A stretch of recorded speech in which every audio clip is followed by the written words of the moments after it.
গত দুদিন ধরে দেশের প্রধান খবর হয়ে আছে আইসিটি, মানে যে কোর্টের প্রধান প্রসিকিউটর তাজুল ইসলাম, সেই কোর্টে যে মামলা দায়ের করা হয়েছে, প্রথম আনুষ্ঠানিক মামলা দায়ের করা হয়েছে তদন্ত শেষে। বিশেষ করে যারা গুম, খুন, অপহরণ, আয়নাঘরের সাথে জড়িত ছিল তাদের কেসগুলো, সেই বিষয়গুলো নিয়েই গত দুদিন ধরে, আজকে তৃতীয় দিনে পড়লো, মাঝখানে ছুটি ছিল গতকালকে, আজকেও ছুটি। এটি বাংলাদেশের রাজনীতির প্রধান ঘটনা। এই প্রধান ঘটনার ভিতরে পুরো বাংলাদেশ দেখতে চাচ্ছে যে সামরিক বাহিনীর লোকেরা, যাদেরকে এতদিন কিছু করা হয়নি, এতদিন যা কিছু করা হয়েছে সিভিলিয়ানদেরকে মূলত, এবং আরেকটা দিক বৈশিষ্ট্য ছিল যে যতগুলোকে ইউনূস সাহেবের সামনে এসে গেছে না ধরে পারে না এমন ধরনের সিভিলিয়ান আর আর্মির এরা, যারা পরবর্তীকালে ওই 2024 আগস্টের পরে, 1-2 মাস পরে, নভেম্বরের 13 তারিখের পরে যাদের পদোন্নতি হয়েছিল, সেই পদোন্নতি থেকে কেন্দ্র করে পুরানদেরকে বরখাস্ত, অনেককে যারা সন্তুষ্ট এবং মার্কা মারা যাদেরকে বলি আমরা, এমনদেরকে ফোর্সফুলি বরখাস্ত করে দেওয়া হয়েছিল। সো এখন যাদের নামে আইসিটি কোর্টে মামলা দিয়েছে এবার তাজুল, তারা টোটাল 30 জন, তার মধ্যে সম্ভবত 23 জনই একদম সরাসরি এক্স বা উপস্থিত মিলিটারি পার্সন। এদের ভিতরে বোধহয় 4-5 জন এখনো সিটিং বাহিনীর মধ্যে আছে, বাকিরা রিটায়ার্ড, পোস্ট আর নর্মাল, শুধু রিটায়ারমেন্ট। এই লোকগুলো আবার ফ্যামিলি সহ তারা সেনাবাহিনীর ভিতরেই আছে, ক্যান্টনমেন্টের ভিতরেই আছে, যারা এই তাজুলের মামলায় আসামি। প্রশ্ন উঠেছে এখন চারিদিক থেকে, যত দ্রুত সম্ভব এদেরকে গ্রেপ্তার করতে হবে।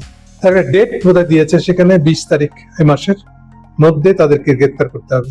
গ্রেপ্তারের পদ্ধতি হয় তারা সারেন্ডার করবে, অথবা তাদেরকে সেনাবাহিনীর উচিত হবে ওটা ক্যান্টনমেন্ট থানায়, ফলে ক্যান্টনমেন্ট থানার পুলিশ, অ্যাসিস্ট্যান্ট কমিশনার সহ পুলিশ কর্তাদেরকে নিয়ে সরাসরি তাদের বাসায় গিয়ে তাদের গ্রেপ্তার করে জাহাঙ্গীর গেটের বাইরে নিয়ে এসে পুলিশের কাছে হ্যান্ড ওভার করে দেওয়া।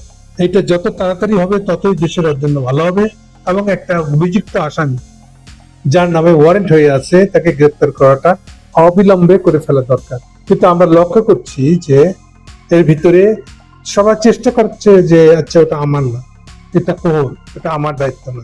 এখনো পর্যন্ত ইউনূস সাহেব এই ব্যাপারে বোবা হয়ে আছেন, তার উপদেষ্টারাও তাদের নিজেদের কাজে ব্যস্ত। পলিটিক্যাল পার্টিগুলোর মধ্যে যদি 3 জনকে ধরি, কেবলমাত্র নাহিদ ইসলাম, এনসিপি নাহিদ ইসলামীকে এই নিয়ে একটা বিবৃতি দিয়ে বলেছে যে যারা যারা এইভাবে অভিযুক্ত তাদেরকে আইনের আওতায় গ্রেপ্তার করা উচিত। বাকি কোন দল এই নিয়ে কোনো মুখ খুলতে রাজি হয়নি। কি জানি বাবা কোথা থেকে কোথায় হাত দিয়ে ফেলে, তারা এই ভয়ে একটা কাজ করেছে। সবাই বেশি জোর দিচ্ছে সভাপতি ওয়াকারের উপরে। ওয়াকার আসামি, এখন তার নামে সুনির্দিষ্ট করে ওয়ারেন্ট বের হয় নাই, বের হবে। অলরেডি 3টা মামলা দায়ের করা হয়েছে, যার 2টা প্রথম দিনই বেশি করে এসেছে, ফলে বেশি করে প্রচারিত। দ্বিতীয় একটা হয়েছে, আমার জানা মতে আরো 2টা মামলা পাইপ লাইনে আছে, যেটা অচিরেই সামনে আসবে। এখন স্বভাবত এগুলো মামলার কারণে ওয়াকার সহ যারা বড় কর্তা শত আছে সবার নামে এই মামলাগুলো হবে। এর ভিতরে একটা বড় অংশ যারা হম্বিতম্বি করছে, তারা ক্যান্টনমেন্টের ভিতরে একটা মিটিংও করেছে, যাদের বেশিরভাগই ছিল মেজর জেনারেল। আমার তারা বলতে চাচ্ছে যে তারা এ দাবি মানবেন, অনেকটা মামার বাড়ির আবদারের মতন আর কি। ওরা বুঝে না যে যে কোনো আদালত, হাইকোর্টের সমতুল্য আদালত যদি হয় তাহলে আরো মারাত্মক। আইসিটি কোর্টটা একটা হাইকোর্টের সমতুল্য আদালত, উচ্চ আদালত বলতে যেরকমটা বোঝায়। এই আদালতের কোন নির্দেশ বাস্তবায়ন করতে ইউনূস সাহেব রাষ্ট্রপতি পর্যন্ত বাধ্য। তাদেরকে, তাদের উপরে যে গ্রেপ্তার, যা আদেশ জারি করবে জাজ, তা বাস্তবায়ন করতে বাধ্য এক্সিকিউটিভ বডির প্রত্যেকটা অংশ। সম্ভবত তারা সুবিধার চেষ্টা করতেছে কম ঝামেলাতে তাদেরকে গ্রেপ্তার করে সামনে হেফাজতে নিয়ে আসতে। কিন্তু যেটাই হোক, মানুষ এই জন্য কিন্তু বিক্ষুব্ধ হবে। অলরেডি আজকের দিনের মধ্যে শুরু হয়ে গেছে, ফেসবুকে জিনিসটাকে একটা বড় তোলপাড় শুরু হয়েছে। আমার সাজেশন হবে যত দ্রুত সম্ভব এই জিনিসটার বাস্তবায়ন। ওয়াকারের কথা শুনে ওয়াকার এন্ড গঙ্গেরা যে চেষ্টা করছে তাদেরকে ইমিডিয়েটলি খামোশ করে ফেলতে হবে। আমার জানা মতে মিটিং থেকেই তারা কোনো কিছুই জমাতে পারে নাই, কাউকে তাদের পক্ষে আনতে পারে নাই, কারণ সবাই জানে প্রত্যেকের দৌ কোথায়, শেষ কোথায়। ইতিমধ্যে 1-2 জন পালিয়ে যাওয়ার কথা উঠেছে, ফলে পরিস্থিতি আরো ঘোলাটে হয়ে উঠতেছে। ইভেন সেই পালিয়ে যাওয়াকে কেন্দ্র করে 2 জন উপদেষ্টা তাদেরকে সহায়তা করেছে এবং এমন অভিযোগে উঠেছে, সত্য মিথ্যা প্রকাশ করতে হবে, স্পষ্ট হতে হবে। আমার একটা সুনির্দিষ্ট সাজেশন আছে স্বরাষ্ট্র মন্ত্রণালয়ের উপরে, তারা ইমিডিয়েটলি যত ধরনের চেকপোস্ট আছে, নর্মাল চেকপোস্ট, আমাদের রাস্তাগুলো, ন্যাশনাল হাইওয়েতে যতগুলো চেকপোস্ট আছে, ইভেন ঢাকা শহরে, প্রত্যেকটা চেকপোস্টে সরকারি বেসরকারি নির্বিশেষে যে কোনো যানবাহনকে চেক করাটা খুবই জরুরি। কারণ এখন তারা মরিয়া হয়ে পালানোর চেষ্টা করবে, প্রথমে হুমকি দিয়েছে এটা করবো সেটা করবো, যখন বুঝে গেছে এগুলো তাদের হুমকিতে কোনো কাজ হবে না, তারা অ্যারেস্ট হবেই, তখন তারা পালানোর চেষ্টা করবে, মানে চারজার মতন পালিয়ে যাওয়ার চেষ্টা করবে। এই জিনিসটা রোধ করতেই হবে আমাদেরকে, এবং সে কাজে স্বরাষ্ট্র মন্ত্রণালয়ের একটা বিরাট ভূমিকা আছে। তাদের উচিত হবে এটা তাদের কাজ মনে করে, তাদের কাজ মনে করারও কিছু নেই, তাদেরই কাজ। তারা যেন সমস্ত যতগুলো যানবাহন চেক করার ব্যবস্থা আছে যেসব জায়গায়, অত্যন্ত কঠোরভাবে তাদেরকে যানবাহন চেক করতে হবে। সরকারি গাড়ি হলে তাকে থামাতে হবে, চেক করতে হবে একইভাবে। আমি জানি পুরনো অভ্যাস মতে সরকারি গাড়ি বললে বা কোনো স্টিকার দেখলে তাদেরকে ছেড়ে দেয়, স্যারেরা বিরক্ত হবে। এইসব কথা শোনার সময় এখন নাই। সেই সব গাড়িও, বিশেষ করে সেসব গাড়ি আপনাকে চেক করতে হবে। আপনাদেরকে এই চেক করার জন্য যারা ভিতরে প্যাসেঞ্জার থাক, সে সরকারি কর্মচারী হোক আবার তার কোনো আত্মীয় স্বজন হোক না কেন, আইডি কার্ড চেক করতে হবে। আইডি কার্ড দেখে এবং যতটা সম্ভব তার রেজিস্ট্রি করে অ্যাটলিস্ট তার একটা স্ন্যাপশট নিয়ে রেখে তারপর তাদেরকে চেক দিতে হবে। এই জিনিসগুলো কঠোর করাটা এখন খুবই দরকার, নেক্সট অন্তত 2 সপ্তাহ, সো দ্যাট কোনোভাবেই তারা বাইরে বেরিয়ে ঘোরাফেরা করা বা পালানোর জন্য চেষ্টা করা, বুঝতেই পারতেছেন তারা পালাবে, বর্ডারের দিকে দৌড়াবে। তাদের সবার আশ্রয়স্থল তো চাই যে তাদের বাপ আছে ইন্ডিয়া, একবার ইন্ডিয়া ঢুকতে পারলে তারা বেঁচে যাবে বলে তাদের একটা বিশ্বাস আছে। ফলে এই বিশ্বাস ভেঙে চুরে তছনছ করে দিতে হবে, আর যত দ্রুত সম্ভব তাদেরকে গ্রেপ্তার করতে হবে, একদম ফিজিক্যালি পুলিশের হাতে, পুলিশের কাস্টডিতে আমরা তাদেরকে দেখতে চাই। এটা যদি না পারে, এখন এগুলো নিয়ে ইউনূস সরকারের দিক থেকে কোন ধরনের বক্তব্য বিবৃতি নাই।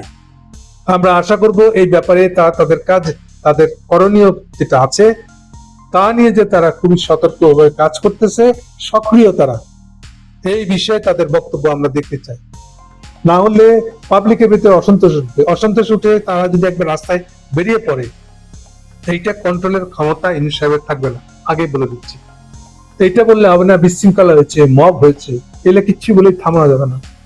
মনে রাখতে হবে এগুলো প্রত্যেকে গুম খুমের আসামি, আয়নাঘরের আসামি। কতজনকে যে তারা কি করছে তার 1850টা নালিশ এসছে গুম কমিশনের কাছে, বুঝতে পারতেছেন এটা কি?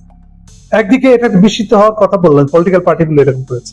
আর একটা বিস্মিত হয়েছে আমি, প্রথম দিন যখন মামলাটা দায়ের হয়েছে আইসিটি কোর্টে, সেখানে উপস্থিত হতে দেখেছি আমরা হুমাম কাদের, সালাউদ্দিন কাদের চৌধুরীর ফ্যামিলির ছেলে, তারা উপস্থিত ছিল। আর উপস্থিত ছিল জামাতে মীর কাসেম আলীর ফ্যামিলি। এটা খুবই একটা অদ্ভুত কাণ্ড যে মীর কাসেম আলীর তো ফাঁসি দিয়ে দিচ্ছেন আপনারা, অথচ তার 2 ছেলে, ব্রিগেডিয়ার ছেলেটা এবং যে ব্যারিস্টার, দুজনকে আপনার আদালতে নিয়ে গেছে এই গুম খুনের আশ্রমে নিয়ে আটকে রাখছিলেন। তারপরে যে কিসের রোমহর্ষ ঘটনা, তারাও উপস্থিত ছিল।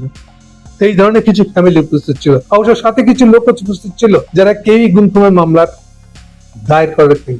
অনেকটা সালাউদ্দিন বিএনপি সালাউদ্দিনের মতন আর কি, গুম হয়েছেন ঠিকই, দাবি করেছেন ঠিকই, বাস্তবতাও তাই, কিন্তু দেশে ফিরে এসে চুপচাপ আছেন, এরাই চলছেন, উল্টা ইন্ডিয়ান দালালি করতেছে। এবং যারা ঠিক গুমের আসামি না, আমরা গুমের ভুক্তভোগী না, সেনাবাহিনীর লোক, সেনাবাহিনীতে তাদের নামে শেষে একটা বরখাস্ত লিখে বিদায় করে দিয়েছে, তারাও সেখানে উপস্থিত ছিল।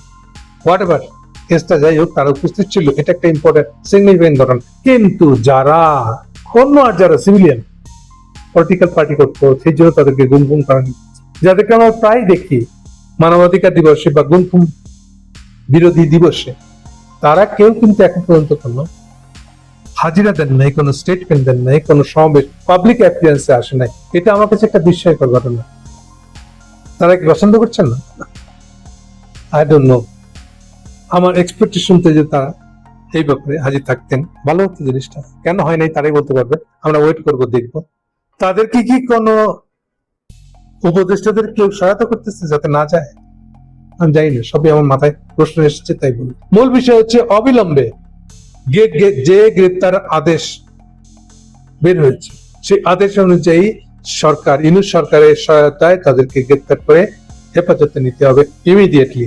এটাই প্রধান দাবি। এটা না হলে দিনকে দিন পরিস্থিতি এমন জায়গায় চলে যাবে সেটা কারোই আর হেফাজত করার থাকবে না। এরকম পরিস্থিতি হওয়ার আগেই যার যার দায়িত্ব আছে ইউনিসেফ সহ সবাই নিজের দায়িত্ব মানবে, বিশেষ করে স্বরাষ্ট্র মন্ত্রণালয়। আমরা এটা শুনতে চাই না অমুকের জন্য তমুকের জন্য অমুকের ভুলের জন্য অমুকে উনি অমুক বর্ডার দিয়ে পাচ্ছেন, এগুলো আমরা শুনতে চাই না, এগুলো অনেক শুনছি। এখন থেকে যার জন্য এটা হবে তাদেরকে দায়িত্ব নিতে হবে। ফলে আশা করব প্রধান কাজ যেটা, যারা যাদের আসামি হিসেবে নাম ডিক্লেয়ার হয়ে গেছে তাদেরকে হেফাজতে নেওয়া। এটাকে আপনি যদি মনে করেন ওয়ার্নিং তো ওয়ার্নিং, যদি মনে করেন আপনাদের ভালোর জন্য বলছি আমি, তাহলে মামলা আরো দুটো আসছে, কালকে থেকে আবার শোনা হবে। আশা করি সেখানেও আর দুটো মামলা দায়ের হয়ে যাবে। ফলে প্রত্যেকের যার যা সাংবিধানিক অফিসিয়াল দায়িত্ব তা পালনে সচেষ্ট হয়। আমরা কোনোভাবেই কোনো কারণে এখানে কোনো ব্যর্থতা দেখতে চাই না। আপনার সেনাবাহিনীর কে ছিলেন বা কে আছেন উই ডোন্ট কেয়ার, আইনের শাসন প্রতিষ্ঠা হতে হবে। এটা হচ্ছে ফুল স্টপ মার্কের কথা। আপনারা ফুল স্টপ মার্কের কথা অনেক বলেছেন আগে, এখন পাবলিকের ফুল স্টপ মার্কের কথাটা শুনে রাখেন। আপনি কে ছিলেন we don't care. Political party যারা ওয়াকারের সঙ্গে হাতি রাখছিলেন আমরা কেয়ার করি না। কোনো ধরনের যদি কোনো ইঙ্গিত আমরা পাই, ধারণা যদি পাই যে আপনারা সহায়তা করার চেষ্টা করেছিলেন, আমরা তাদের বিরুদ্ধে চালাবো। এসব কথা মনে রেখে অবিলম্বে এই গ্রেপ্তারি পর্ব শেষ করবেন, এটা আমরা আশা করছি। Thank you.